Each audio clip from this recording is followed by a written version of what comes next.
Mbak Zulfa. Oh, iya. Assalamualaikum warahmatullahi wabarakatuh, teman-teman. Selamat siang. Kita kembali lagi bertemu di media Zoom mendiskusikan bersama. Ini kita dapat tugas pertama, temu dan kenali isu-isu yang ada di sekitar saudara.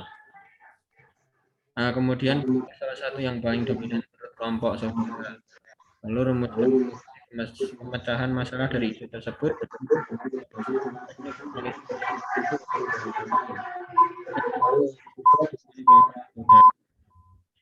Langsung saja ke pendapat kita untuk isu-isu kita. Itu kan kita perhatiin dalam ini lingkungan kita, lingkungan perawat, isu yang sekitar kita. Ada yang mau berpendapat mungkin terkait atau apa?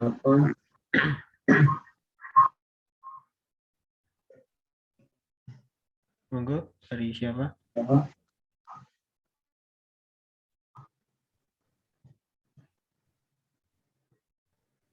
Halo, Mas Arif. Mas Arka. Tentang pendapat masyarakat bahwa jika ada gejala flu, nanti periksa ke rumah sakit, di rumah sakit akan di-COVID-kan.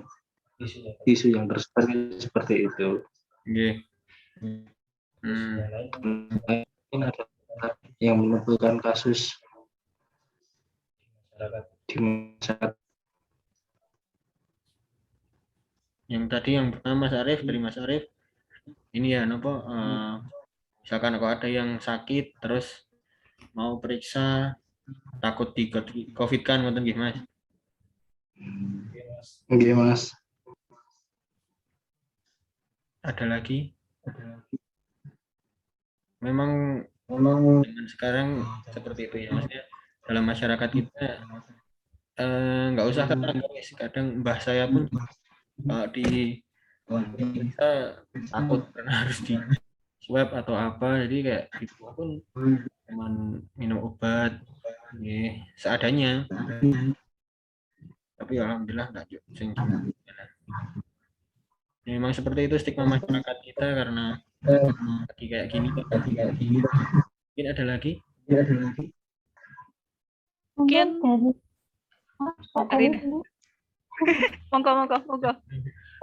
Nama Mbak Rina dulu, nama Mbak Zulfa.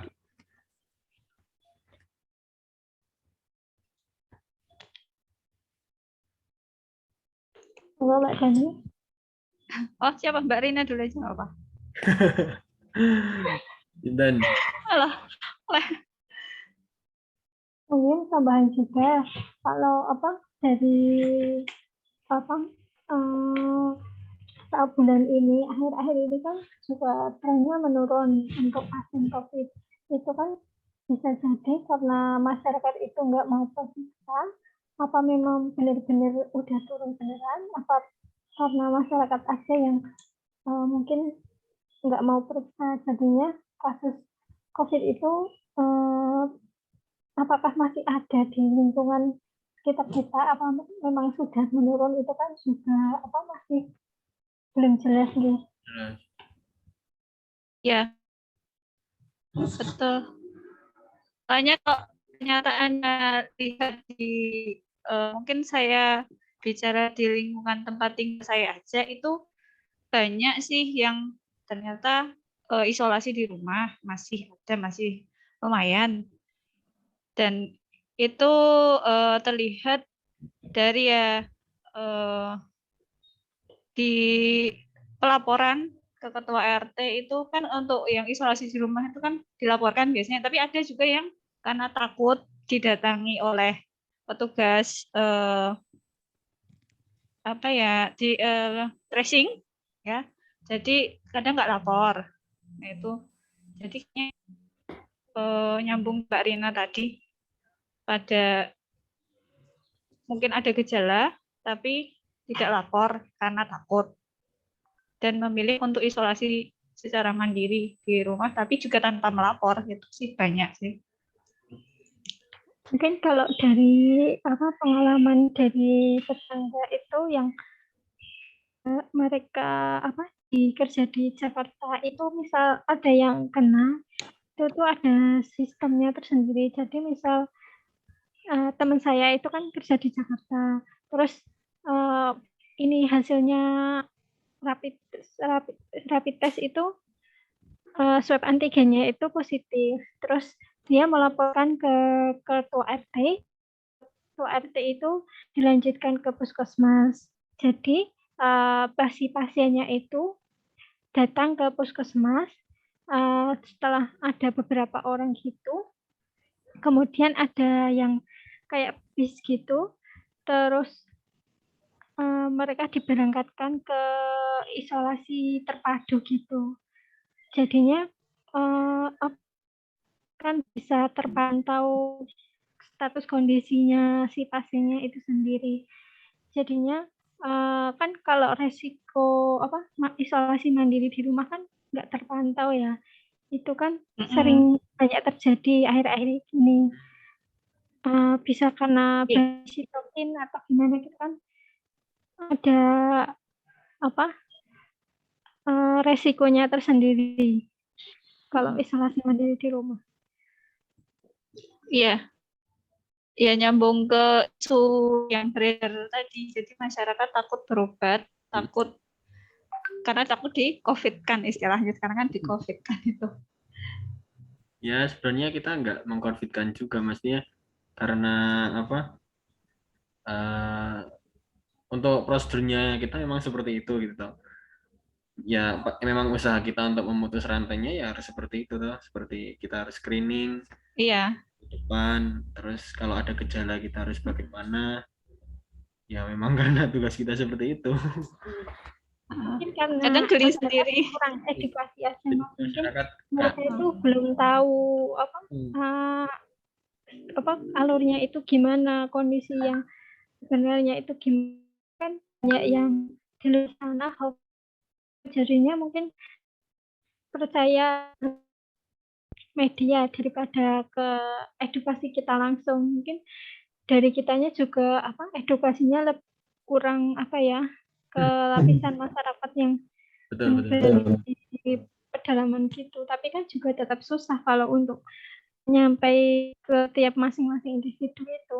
Tetap harus ada peran dari masyarakat itu sendiri, misalnya dari RT RW itu sendiri kan harus edukasi juga. Tapi kan kenyataannya di desa kan berbeda gitu. Ya, masker kadang sering ini toh Mbak. Enggak ngomong nggih.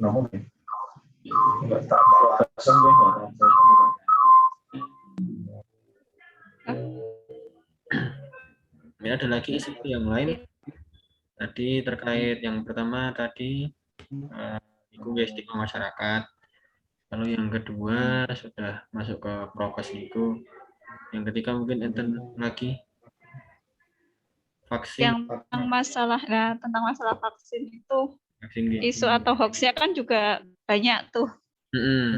Tentang vaksin yang dikatakan ya ditunggangi kepentingan politik atau bagaimana gitu, atau vaksin itu endorse atau vaksinasi itu hanya mencari keuntungan. Nah, itu isu-isu seperti itu mungkin yang berkembang.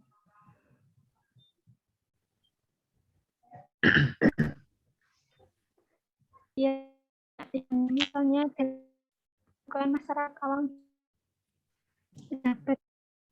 juga masih ada yang vaksin itu bisnis gitu kan, masih ada yang percaya seperti itu.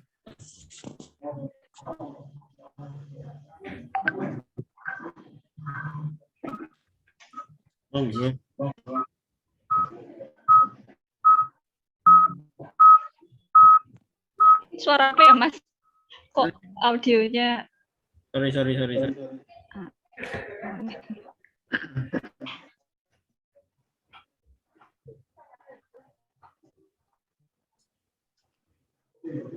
dari kita masing-masing, apa di sekitar kita apa udah banyak yang vaksin atau belum? Kalau saya pribadi, alhamdulillah udah tahap 1 tahap 2. Cuman kadang ya masih ki apa ya akan kena ya tetep ya seperti itu karena kenapa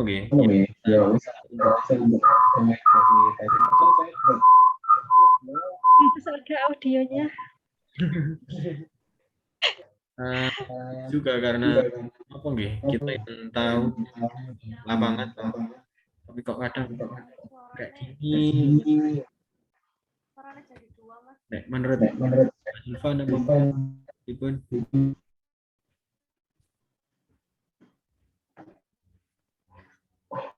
Bisa enggak?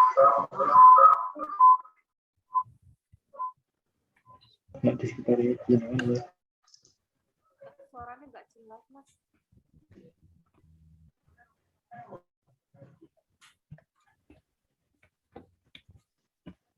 Menurut pengalaman selama di IGD beberapa pasien yang sudah divaksin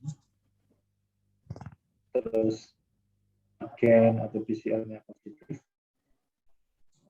ini gejalanya lebih ringan ketimbang yang belum divaksin, atau mungkin yang lain mungkin menemui kasus apa terkait vaksin. Iya sih sama. Kalau aku di ruang isolasi COVID juga seperti itu, Mas. Mungkin bisa dari gejalanya, dari bosannya juga berbeda, mempengaruhi yang antara yang pasiennya udah divaksin sama yang belum.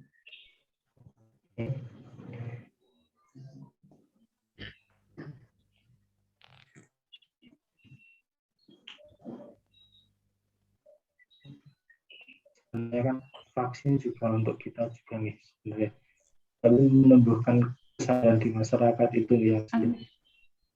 Ya, Karena kalau sekarang sudah divaksin kemungkinan kena, tapi kan memperingan gejalanya sebenarnya. Walaupun tidak menutup kemungkinan akan kena, tapi kan gejala yang ditimbulkan akan lebih ringan loh. Yang mau merubah di masyarakat yang edukasinya. yang terjadi sekarang kan juga ke isu yang di sekarang kan kebanyakan ya semua, tapi ada masyarakat yang mau melakukan vaksin tapi tujuannya itu hanya untuk mendapatkan surat vaksinasi untuk keperluan perjalanan dinas mungkin. Nah, itu jadi bukan dari tujuan awal untuk membantu pencegahan COVID, tapi karena seakan-akan itu terpaksa gitu loh. Itu yang mungkin perlu kita rubah. Maksudnya kita sebagai tenaga kesehatan perlu edukasi lagi. Ya, tapi mungkin ada baiknya ada pemaksaan juga. Mungkin karena peraturan yang baru itu kan sebelum masuk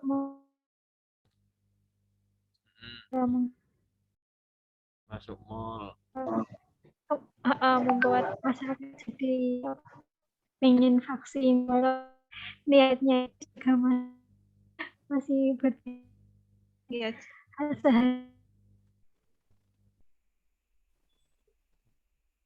Jadi saya lihat sih keramaian tingkat atau peminatan vaksinasi ini baru akhir-akhir ini karena ya ada dorongan atau pemaksaan sedikit pemerintah melalui itu lagi program-program, kalau perjalanan dinas, kalau mau pokoknya harus menunjukkan itu. Ada positif, ada negatifnya sih. Ya semoga semakin kesini semakin banyak positifnya gitu. Mungkin sama ini Mas, sama Mbak, sama gejala yang ditimbulkan setelah vaksin itu kan banyak yang takut ya. Jadinya mereka jadi takut untuk divaksin. Mungkin ada yang berpikiran nanti gejala yang ditimbulkan, jadinya takut nanti kalau sakit gitu. Ya, soalnya yang di ada solusi biar apa? Mengedukasi gimana caranya masalahnya gitu. dengan mereka maksudnya merasa aman, merasa nyaman, nggak merasa terlindungi. Ada apa edukasi atau apa gitu mungkin.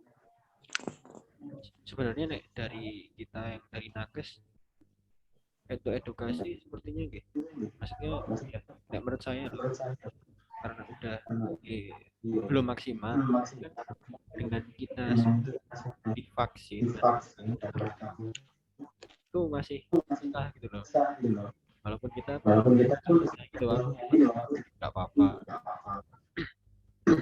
tapi tetap aja mesti iya padahal sudah ternyata kita divaksin juga nggak apa-apa. Mas, interupsi. Harga masuk ke tempat Mas Arif dengerinnya. Gimana? Iya, double suaranya. Oh, double. Suaranya. Bingung dengerinnya. Yang dulu tak mood aja. Di anu aja, kayak ngomong salah satu dimatiin satu.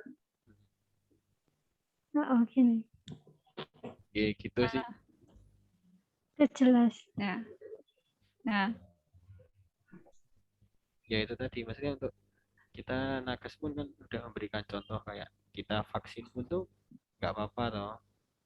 Tapi ya masyarakat masih beranggapan wah kena vaksin bahaya gini. Ya ini kita harus pinter-pinteran untuk mengedukasinya.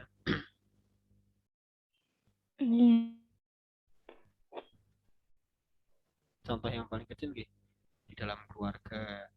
Iya. Kan tapi kalau untuk yang edukasi cuman nakes aja mungkin kita kan juga lingkupnya juga di rumah sakit saatnya itu kan tetap butuh bantuan dari yang lain, Mas. Mungkin bisa dari aparat atau gitu dari public figure, bisa dari tokoh masyarakat gitu, perangkat desa gitu kan bisa. Nggak cuma dari tenaga nakes aja. Kalau nakes kan biasanya kita lebih berpaku pada ini rumah sakit. Jadi kan untuk waktu ketemu masyarakat kan juga lebih sedikit ya. Paling ke yang pasien yang memang sudah dirawat di rumah sakit kan kontaknya lebih ke itu. Yang pertama stigma masyarakat vaksin juga, yang kedua stigma masyarakat sama kita juga tenaga kesehatan, karena beberapa kali saya kurang jelas suaranya. Mas kemeresek. Selain stigma masyarakat tentang vaksin atau COVID kan stigma masyarakat tentang nakes pun juga kadang ada yang udah jelek gitu loh. Kayak misalkan wah nih COVID tuh yang diuntungkan malah nakes, kadang dapat insentif atau apa kayak gitu tuh. Kebanyakan kan dari awal COVID meledak itu kayak menyorotinya ya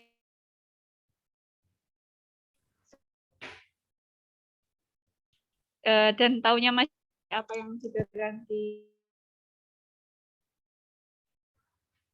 turun lah. Ini teman-teman yang rasakan ini. Jadi kan itu kalau kita sendiri yang kita belum dapat kan mereka juga nggak serta-merta percaya karena sudah beredar isu yang seperti itu, dapat sekian lumayan per bulannya. Walaupun kita keluar ya kan dengan uang itu tidak sebanding dengan nyawa, itu kayaknya yang sudah masyarakat yang sudah termakan isu negatif ya masa bodoh gitu, mau kita jelasin apa. Artinya dari tenaga kesehatan sendiri kan banyak apa yang menjadi cukup banyak, dari yang sakit terus sembuh, dari sakit terus meninggal itu kan juga banyak. Berarti kan memang sebagai perawat yang menangani COVID itu resikonya juga besar gitu. Mungkin kita juga paham apa tentang kondisi di lapangan seperti apa, terus kita bekerjanya seperti apa kan juga bahwa mereka kurang paham ya, karena mereka juga lingkup mereka juga berbeda, apalagi masih awal.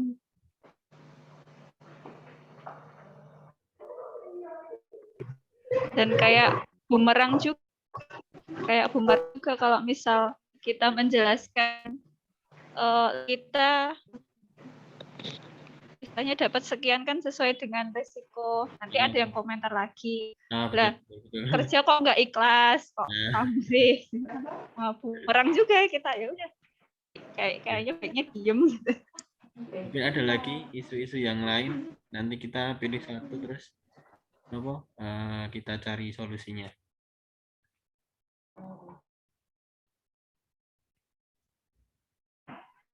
Cukup isu-isunya? Cukup aja, tinggal cukup itu apa yang paling dominan gitu ya. Dominan di sekitar kita. Nah, untuk yang di nakes yang mana gitu? Mungkin kalau yang pertama tadi bisa sih.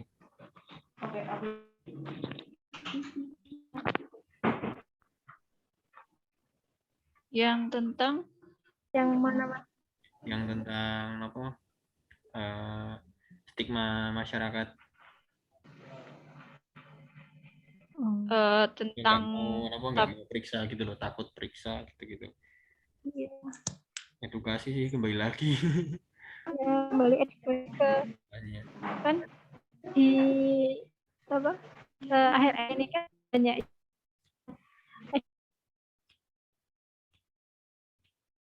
karena media mereka itu kan ada yang berpikiran, ada yang endorse, terus ada yang juga kok sakit kok malah dipamerin, tapi maksud tujuan dari public figure itu sendiri kan misal ada yang kontak orang dekatnya web tracingnya, tapi kan ada pandangan di orang-orang sekitar kalau mereka pamer atau mencari keuntungan. Nah, mungkin di situ jadi permasalahan juga sih.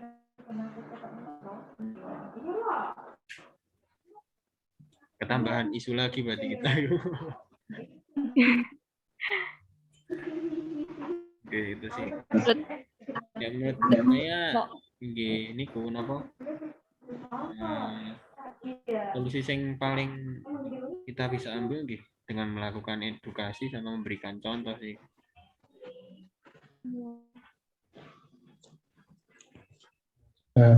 Alternatif memberikan edukasi jadi kan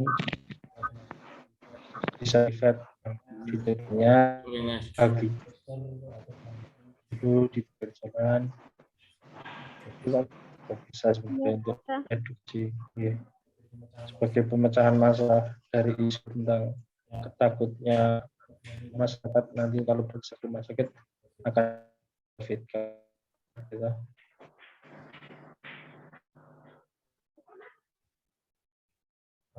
Karena kan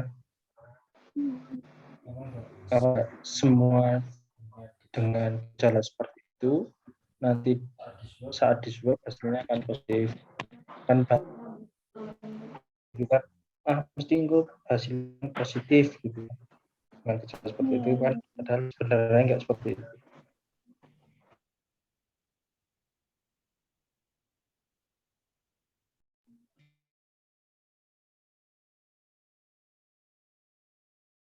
Deteksi oleh alat itu. masyarakat berarti.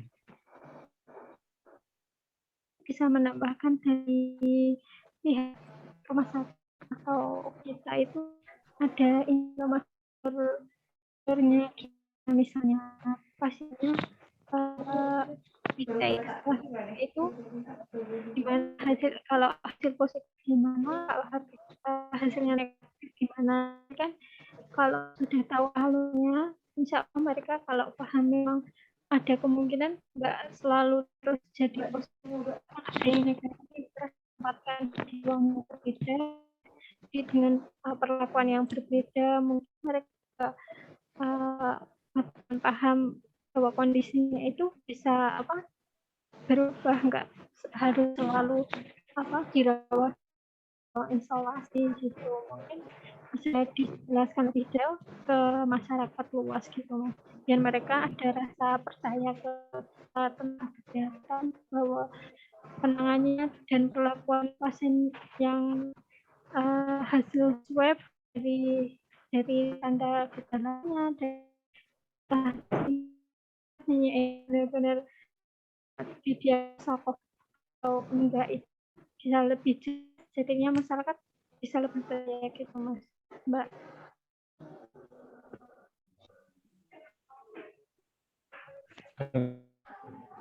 Mau menambahkan juga, sebenarnya di rumah sakit udah ada sendiri untuk pasien yang green atau non COVID, dengan pasien yang dengan curiga atau kita udah pisahkan dari segi ruangan, dari segi alatnya kita pisahkan juga sebenarnya. Kan ketakutan masyarakat mungkin dalam masyarakat untuk rumah sakit. Sekarang kan udah kita alurnya, pasien COVID atau curiga COVID akan kita lewat alur merah, red, sedangkan pasien-pasien non COVID itu kan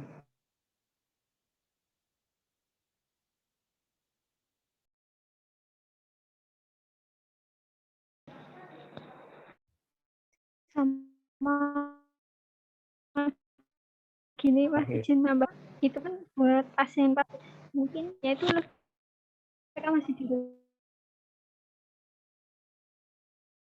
bisa langsung mungkin dari atau dari misalnya dari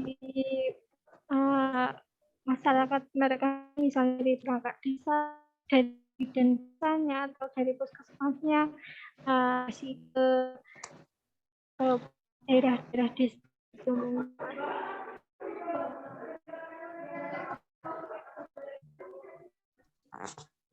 Oh iya, yang terdekat masyarakat mungkin ya berarti yang harus mengedukasinya. Nenek rumah kan terima pasien udah datang, yang lebih dekat bisa pergi ke pasien-pasien gitu nggih maksudnya. Untuk pasiennya.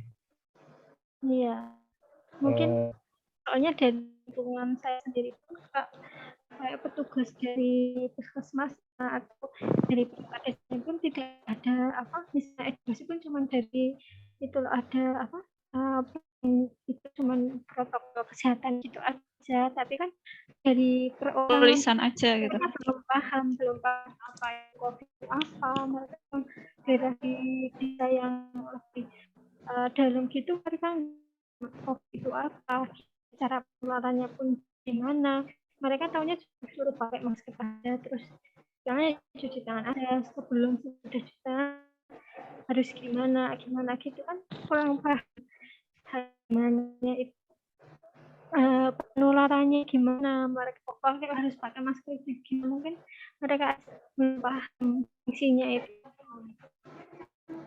kurang pendekatannya itu mungkin yang harus yang harus lebih dekat sama masyarakat mungkin.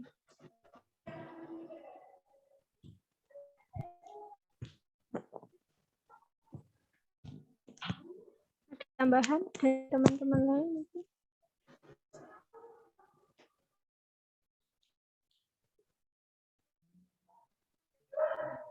Sementara cukup Mbak. Dan soal Oke, itu ya, udah lengkap. yang lain mungkin mau tambahkan.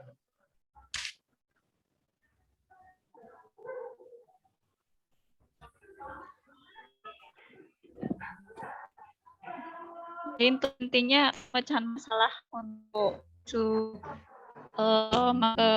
ketakutan masyarakat berobat ke rumah sakit ya edukasi dari berbagai pihak, bisa dari tenaga kesehatan sendiri ataupun perangkat desa sekitar gitu. Dan akan sangat berpengaruh juga masa dan influencer. Zaman sekarang kayaknya main follower banyak itu berpengaruh sekali.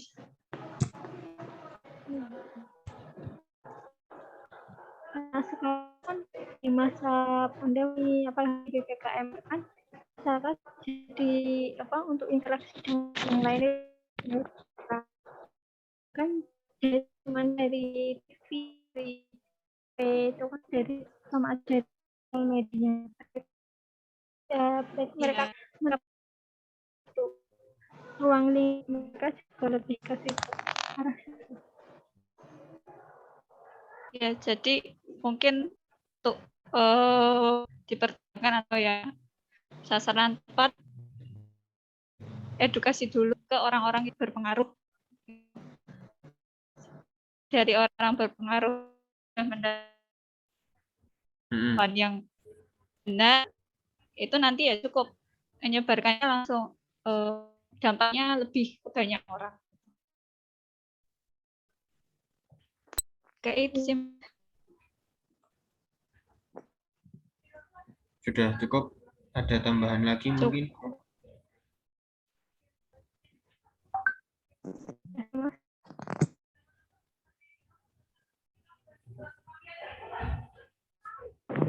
Tinggi kita semua harus tetap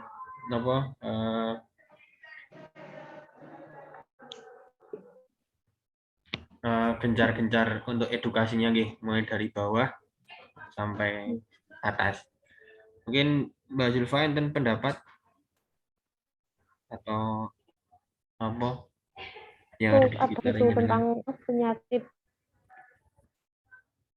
itu virus itu yang memulai yang membuat biar mengurangi populasi ya, itu kan kemarin saya dapat dari keluarga itu sering banget terjadi di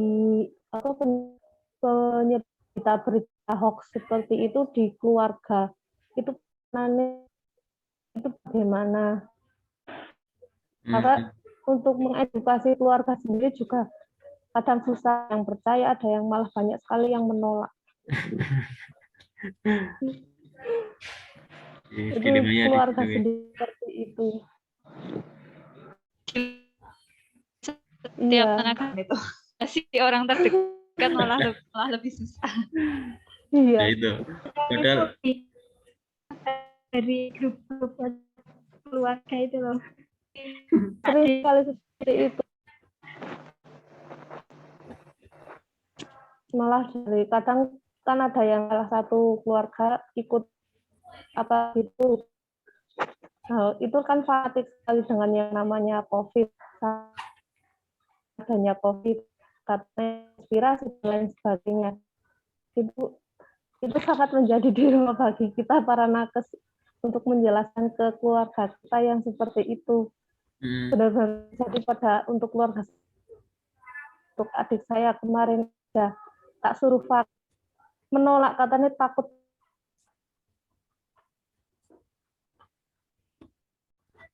Ada vaksin ya untuk melindungi diri kita.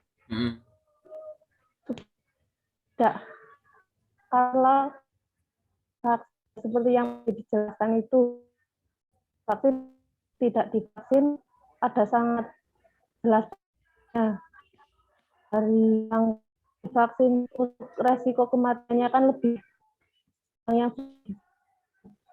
untuk keluarga sendiri saya melihat sekali menolak untuk yang lain. Kemarin di desa saya itu dilakukan vaksinasi dari puskesmas.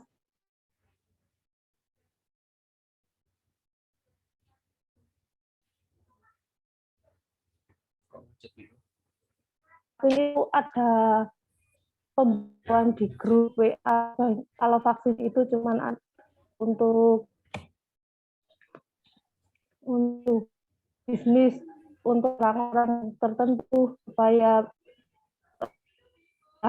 kayak asing, sedang vaksin itu untuk diri kita sendiri. Dan itu sangat, saya menjadi bingung untuk menjelaskan ke keluarga sendiri. Kemarin banyak sekali yang seperti itu. Bahkan dari perangkat desanya aja takut divaksin. Nah, itu harusnya menjadi contoh, tapi secara tidak ya. Jadi masyarakatnya was-was. Ini aja mereka ada satupun yang takut, mungkin karena ada berita yang mungkin ada yang mengirim berita-berita kan, terus takut akan divaksin apa gimana, apa itu vaksin haram atau gimana kan nggak tahu, tapi ya itu seperti itu benar-benar terjadi nyata.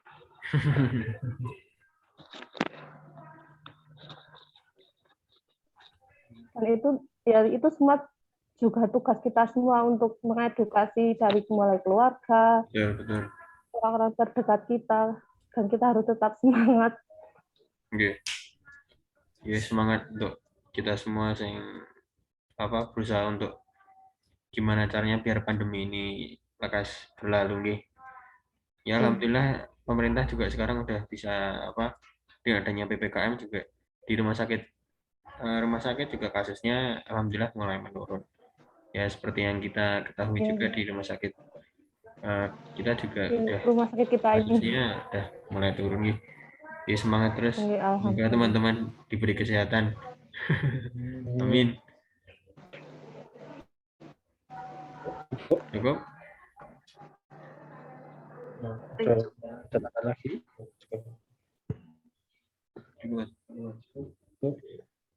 Ya pun cukup, mungkin ada yang ingin menyampaikan tadi untuk diskusinya. Ini kok internet saya mulai tidak stabil.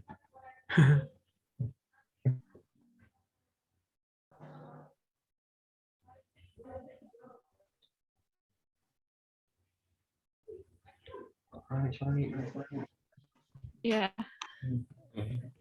Mbak Rina mau menyampaikan atau Dani monggo? Oke. Ringkasan sedikit dari diskusi kita siang hari ini tadi ya, yang bertemakan tentang mencari isu-isu yang ada di sekitar kita, lalu kita cari alternatif pemecahan masalahnya.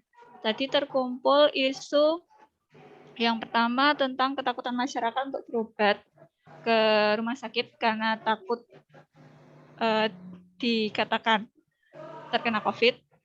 Lalu isu kedua tadi tentang vaksinasi ya, yang dimana beredar hoax bahwa vaksinasi itu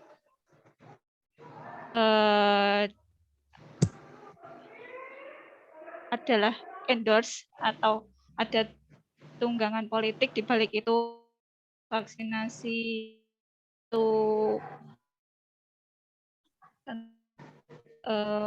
perlunya vaksinasi untuk pencegahan COVID. Terus isu yang ketiga tadi tentang berkembang di masyarakat bahwa kita sebagai tenaga kesehatan itu memanfaatkan situasi COVID ini. Dikatakan bahwa kita cari keuntungan di balik adanya pelayanan pasien COVID tersebut.